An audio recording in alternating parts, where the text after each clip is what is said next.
He who has the chips makes the rules.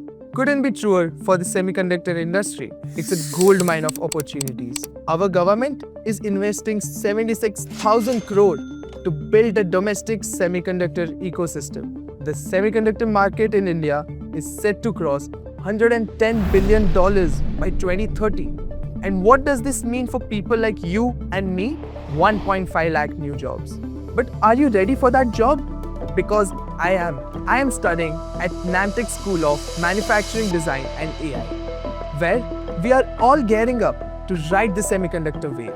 I am getting to integrate AI, automation, and advanced manufacturing to design faster, smarter, and more efficient chips and intelligent product systems. I am learning how semiconductors move from wafer to device, from electronics design to cybersecurity. I trade classrooms for clean rooms. I wear the gear, follow protocols, work on processes that shape the technology at the nanoscale. This is where tech becomes tangible.